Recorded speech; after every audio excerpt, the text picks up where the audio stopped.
Hello, my name is Kareem Cooperhouse, and welcome to a demo of clevr. Today, we're going to focus exclusively on New York forms. So as I log in, I'm going to showcase three types of forms that we've built in New York State: school forms, staff forms, and student forms. So I'm going to start with school forms, and I've got a few building use forms that I'm going to show you. So here's one example of a form. So as I log into this form, you have to imagine that I'm a vendor and that I would be filling out different parts of it. I am in here as a super administrator, so I'm seeing everything, but normally a vendor would not see as much as I'm seeing right now. And so I would indicate, which school do I want to reserve, the name of my organization, my address, who the contact person is, signature, purpose of activity, area requested, and so on and so forth. And so then I would move on and read the legal parts and logistics, upload any relevant documentation, and simply make my submission. This is a small school district, so it simply goes to the superintendent, and a notification goes via email to the superintendent. The superintendent would then come in, approve it, and indicate whether or not it's billable. And there's a fee schedule here for the organization so that they understand what the fees are. Now, this is very simple. I'll show you a more advanced version of this form. And so we built this one for a similar size school district. So as I scroll down, let me find that form. Here it is over here. And as I click into it, you'll see that it's a little bit different, right? So everything that is built in clevr is always custom to the needs and requirements of a school district. You can see here that this is broken out into many more tabs. The first tab is used to provide instructions, as well as a notice that a certificate of insurance must accompany this request. And keep that in mind as we go through this, and you'll see why in a minute. So here again, I'm providing organizational information. I can add people responsible. I can take some off. I can also indicate, is anybody who is AED certified? If no, then this disappears, and so on and so forth. Here I'm indicating through check marks the areas or facility or of the facilities I want to reserve. And if it's a classroom, I can then identify the exact classroom that I want, and then any special equipment as well. I can then indicate whether or not I want food. If no, this disappears. If yes, then there's some things that I have to fill out accordingly. And then facility use charge, based on the hours that I indicate over here, it's going to do auto calculate how many hours are going to get charged for renting the facilities. And then at the finalization tab, this is where I have to upload my certificate of insurance. This is a requirement for this district. You can't reserve facilities unless you have proof of a certificate of insurance. And you can see here that there's different steps in the approval process. So that was a second version. I'm going to show you a third version of a building use form. Again, some of these forms are piggybacking off each other. And you'll see that when I come to this building use form for another school district in New York, again, a different outlook, right? And so what they've done is they've broken out into two different types of building use requests. One is school sponsored versus an external organization. So school sponsored, again, we see instructions. The staff have to provide information about themselves, but you can see how similar this is to the other form that we just saw. Areas, right? And so based on where the location is going to be held, different options will show up accordingly as I start typing through here. Scheduling, this is very similar to what we saw before. And then we finalize it. And you can see here that certificate of insurance is required. Sometimes it's not if it's internal, a school sponsored function. And you can notice here that there's a different type of workflow. If it's an external organization, you can see that the instructions change, and then some of this changes as well, and so on and so forth. Scheduling and the finalize. So slightly different based on who you are. And those are three different examples of the same type of form. So that was a school-based form.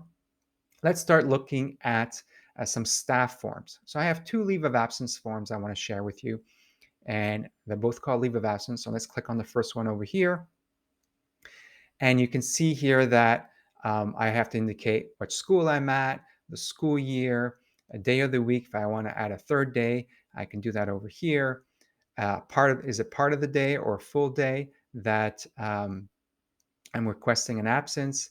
And so on and so forth, and the date, and then reason for my absence in terms of details, and then I have to pick one accordingly. And will a substitute be required? And you can see here that there's a workflow that goes from the employee to the supervisor or to the building principal or supervisor, and then so on and so forth. There's indications here whether or not this salary needs to be paid and some comments. And so this is version number 1. And then there's another version of it, and you'll see that it's very similar, but the district wanted some different things for themselves. And so you can see here that the layout is slightly different. Again, I can add more days of the week, right? But here there's some drop downs, and the substitute required is showing up over here. There's some comments that show up immediately over here, and then the reasons are over here. And then when I go to the workflow, it's different, right? Very similar, but different. And you can see here that there's different approvals, different notifications, different finalization requests, and so on. So 2 versions of a leave of absence form, very similar to each other. Let's look at some employee offboarding. And so if I come over here and look at this employee offboarding, you'll notice that it's quite comprehensive. And so what happens, there's some general information here about the employee. What's the employee position? What building are they at? What's their supervisor? What's the reason for their exit, right? Is it retirement, resignation, termination? Because these all have different types of repercussions. Date of notice versus separation date versus things like retirement package and privileges to certain software systems. And then there's a whole workflow here that goes from one to the next and to the next. And you can see here there's lots of different attestations that need to be invoked accordingly. As I go over to any equipment that needs to be collected, that shows up over here.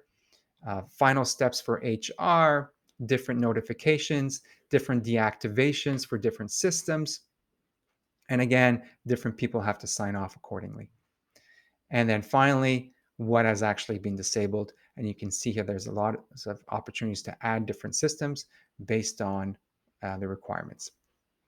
So that was an offboarding form. Let's look at a timesheet now. So timesheet over here. As I go over to staff forms, I'm going to click on this timesheet, and I'll pick, I don't know who I'm going to pick here. Let's pick this person over here. And you can see here, there's lots of different things happening. Date, time in versus time out. In the morning, what was the reason for my absence versus the afternoon? Because it could be different. Did I take a lunch or not? And you can see the hours are being accumulated over here, contracted hours, and so on and so forth. So very comprehensive form. I can indicate, what type of employee I am, because that's going to have repercussions for payroll. And then I can upload any files related to this request. If I come back to the home page, I can look at a posting form. And so if I come down here, I believe it's right over here. There it is. If I click on this, the posting form is exactly what you think it is, a request for a post, right? And so putting some information here, and then the posting request has a lot of different data that is being collected based on the type of union and term and the salary and starting dates, and different people need to sign off on this, from the superintendent to HR. And you can see that there's a lot of going back and forth between different people, and there's an opportunity to upload some files that are related to this request. Recommendations, right? So based on whether or not the applicants were interviewed. If they weren't interviewed, obviously, right, we have to explain why. And then interview committee, and then candidate 1, comments about them, candidate 2, comments about them, and so on and so forth. And then what is the actual appointment or hire, and then, of course, another workflow accordingly. So really powerful form to help with your postings. So now we're going to move out and go into some student forms. So I showed you some school forms, some staff forms. Let's start looking at some student forms. So as I scroll down over here, There's a few of them I'd like to show you. So one of them is an acceptable use agreement. And so I can click over here, and as a parent or a student, I can come in, read the disclaimers over here about user agreements, about security, about expectation of privacy, and then I can sign off accordingly.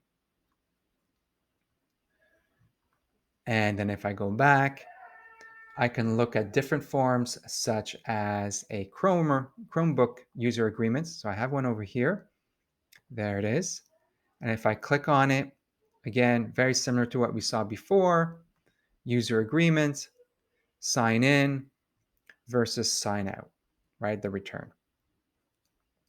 And then another form I'd like to share with you is student injury form.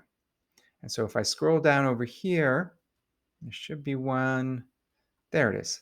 So whether a student has had an injury or a concussion, this is a form that becomes very powerful in order to capture the data surrounding that incident. And so I can come over here, add details about the incident, the date of the accident, where it took place, the type of injury, type of activity they were doing, whether it was a practice or a game, a name of supervisor, were there any witnesses. The school nurse then can come in and put in what she needs to put in, as well as indicate whether or not what type of response that was done, right? And so first aid that was rendered, different disposition, whether it was an ambulance, fire department, so on and so forth, because this is going to have repercussions for finance. And then once that's done, the workflow will end up at the superintendent's office once the staff member who's completed this, as well as the school nurse has completed it, will end up at the superintendent's office. If I go back to the main here, and we're going to look at two versions of a enrollment form. So I think there's one here. No, that's not the one I want to show you. Let me scroll down over here. I'm going to show you this pre-K one first. There it is. So a parent would be able to come in here, and actually I'm going to show you the next one. So a parent will be able to come in here and put in information. This is a new parent, right? So they have login credentials. They can come into clevr and start putting in information about their child, about themselves, about their guardianship, and so on and so forth. Some information about family doctor and different areas over here, and preferences, so whether they want the morning pre-K or the afternoon, or maybe they don't have a preference at all, and whether or not busing will be required, as well as emergency information, contact information. I can upload things like birth certificates and physical exams, and so on and so forth. And then student health history, I can indicate over here different things that are related to immunization, medical history. And notice a show hide here. As I click on yes, I'll be able to provide some extra information related to this specific item. And then I can move over to here and submit my request accordingly. Now, in terms of the registration part, this is the office that gets access to this, so the parent wouldn't have access to this. So we can here indicate the status, put in some comments, maybe send it back to the parents because there's more information. So here's where we would send a notification with the comments that show up over here. And then the office can determine, are they this child going to be in the AM class, the orientation date, the screening date, the teacher name, and so on and so forth. So really powerful form to capture data and then send it over to the student information system, because all the demographic information here will drive the information within the student information system. There's even a print button in case some of this needs to be printed out to different stakeholders, including the parents. So here's a letter that gets available to parents so that this can be sent off in order to let them know when different parts of the registration process will take place. So you can see here that it's pulled certain information in here, and it's part of the letter. Now, a different version of an enrollment form is this one over here, and you'll see that it's completely different. And once again, everything that is built custom to a school district. So as I log into this form, you'll see that it's broken up into only 4 tabs, but the data that's being collected is being done differently. Same data in a sense, but just a different way of collecting that data based on the requirements of the district. As I scroll back up, you can see here services. And as I click on different things, I'll show you that. And then housing. So they have a lot of questions around housing. And then publicity release. So very different form. And as I come back to the home screen, I'm going to show you a few more forms. We have a technology request form down here. I believe it's right here. As I click on this form and go into it, it's a very simple form. Hardware request, right? So there's a summary over here, room number, building, description, use case. I can upload pictures of the hardware that I want. And you can see here there's a whole approval process that happens in terms of submitting the request to IT or to the principal, different notifications, and so on and so forth. Versus a software request, which is you have hardware already, but you're asking for certain software to be put on that machine or that hardware. Again, with the workflow. And then the last form I'm going to show is a form that is done for BOCES actually. So this is a telework request form. And so in here, you can see that this employee is requesting to work from home. And so there's a lot of different things. You can see here the show hide, a lot of different items here that I have to read through. And I'm going to have to sign off on this over here, understanding that I've actually clicked all of these, went through all of them, and understand the ramifications. Here in terms of eligibility, all kinds of things that they're capturing in terms of different days of the week, work hours, details about the telework and the scheduling, and so on and so forth. Lots of questions here, lots of data being collected for this request. And then there's agreement. So all of these safety checklists have to be checked. And then equipment inventory, you can see here that there's things about communication and equipment and information. I won't go through all of it, but you can see here that there's a sign off and then the actual approval and workflow, which has a lot of different steps, a lot of different requirements, and that these are sequential. Again, printout of this is available if required. So that was a really quick tour of all the different types of forms we've built for New York State. We're continuously building new forms. So please reach out if you'd like to see some of the new forms that we're building, or if you'd like to see some of these in more detail. Once again, my name is Kareem Cooperhouse, and you are viewing a demo of the clevr platform.